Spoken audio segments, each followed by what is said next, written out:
Aanpoten werd mogelijk gemaakt door Limburgplant.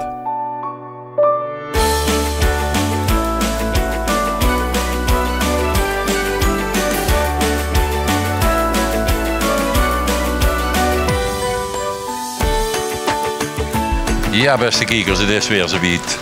Aanpoten met Tom. Hey, goedemorgen Henry. Hey, Ton. Ik heb een vraag. Ik heb een shutting toes en ik wil er het groen tegenaan zitten. Zullen we dat kennen? Dat kent. Daar hebben we een heel breed sortiment in. Dus klimplantje, dat kent ze ja, heel breed. Blaadverlezend, blaadhooiend, vruchtdragend, riekbloeiend, niet bloeiend, blaad, herfstkleuren, alles is erin te krijgen. Dus het is, we hebben een dikke 200 soorten klimplantje hier op Voorhout. We zeggen niet voor niks dat we Limburgs Schotse zeggen. Ja. Dit zijn de blauwe regens, de wisteria's eigenlijk. Heel rijk bloeit met die grote blauwe trossen. Die zijn in te krijgen in het blauw, in het wit, in het roze. Kortere trosjes, langtrossen. De langste trossen kunnen echt tot ongeveer meter lang worden. Dus het zijn bloemtrossen van bijna ongelooflijk. Zo'n lang bloemterras hebben die aan. En zijn die moeilijk te rijden? Dat is een hele makkelijke. Dat is eigenlijk gewoon een beetje sneuien, bloeiend voorjaar met een hele uitbundige groei. En dan hebben ze op het najaar vaak nog een nabloei eigenlijk. En, ja, en ook lekker ruiken als ze bloeien. En dan zie je de wingerd. Die kent ze wel, dat is vaak hoe die ganzen, hoe ze dat met begroeid zijn. Ja, met allemaal die bladen, mooie herfstkleuren ieder najaar, prachtig oranje, rood, paars. Dus, sierdroeven, boeten de sierdroeven natuurlijk ook de eerdroeven. Dus je kan er ook fruit tegenaan. Je kan er ook fruit er tegenaan zetten. Want fruit hebben ze een heel breed sortiment. Dus droeven hebben we ongeveer een stuk of 25 soorten eigenlijk. Spitloze droeven, droeven met pitjes, ja, en dan witte, blauwe, rode droeven.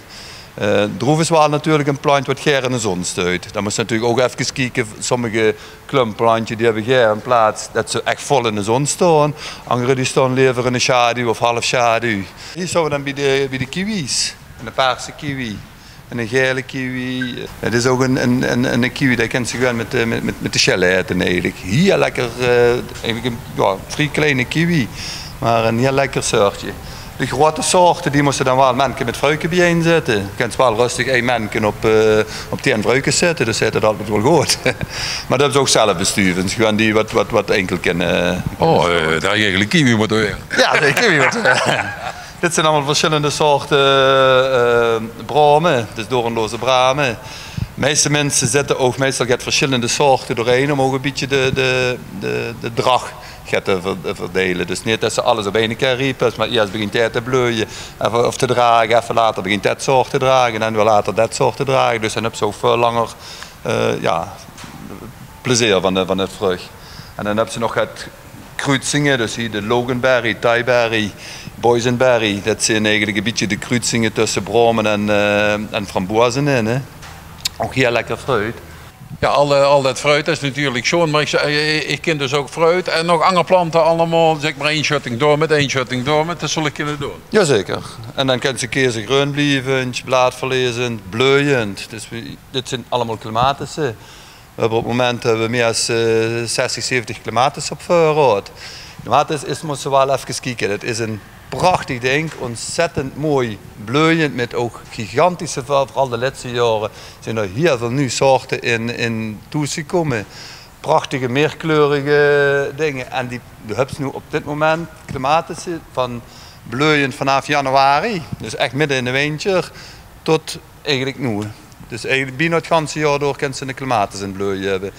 Klimatis is eigenlijk een beetje onderverdeeld in 10 verschillende groepen. En iedere groep heeft natuurlijk ook weer een beetje zijn aparte sneu nodig. Dus dat is een beetje, vaak hebben ze mensen met klimatische staan, die hebben onder een kaal ding en hangt er zo'n ganse woesh bovenover. Dus uit niet gaan met zijn voet in de volle zon. Dus wat ze heel vaak doen met klimatis is dat ze er onder een nokpander tegenaan zitten of een struikje voorpoten. En ja, dan hebben ze prachtige dingen en bloeiend. Heel veel klimatische bloeien zo ook nog 2 keer per jaar. Je hebt soorten die bloeien. Dit is bijvoorbeeld een soort die bloeit in het voorjaar met die bloem en in het najaar met die bloem. Dus 2 verschillende bloemen. op één en dezelfde plantje. En ook 2 compleet verschillende bloemen. Maar zijn die moeilijk te onderrijden of Nee. verwerken? Eigenlijk heel erg makkelijk. Als je maar even zwetst van bij wat voor familie hoe erg mijn klimaat is. Mensen kunnen me altijd even een mailje sturen. Ik heb er speciaal een mail voor voorbereid waar alle klimaten gewoon beschreven staan wie ze gesnoeid moeten worden. Hop, ik was een beerdrinker. Dat is nog dat hebben we er wel. Dus ik heb ook die eigen hop kweken. Ik heb hier 5, 6 soorten hop staan.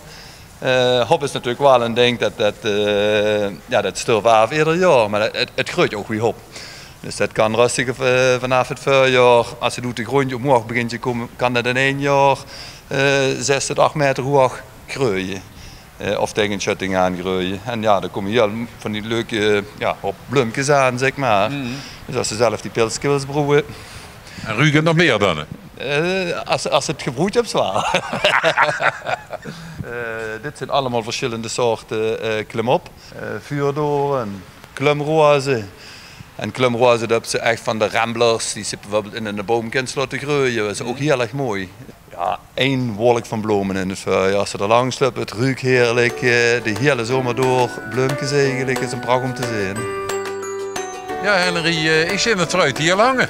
Ja, we hebben net een klumplantje gehad. Dit is niet direct een klumplantje, maar je kent natuurlijk ook heel veel boomstruik tegen moer aan sneeuwen, zeg maar. Hier is een voorbeeld, heb ze peren.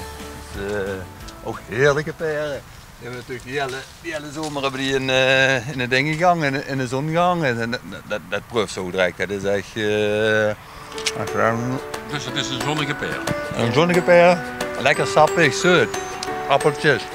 En dan kunt ze hem ook diverse modellen geven. Je kunt zeggen, ik doe een hoofdtak met armen op zee. Hier heb je nu een 2-tandje gekozen. Dus 1 stam en 2 armen die naar boven gaan. Je kunt ze 3-tandje, je kunt 4-tandje. Je kunt ze allemaal maken wie ze het zelf net vindt. Ik kan het gewoon zelf bepalen. Ja.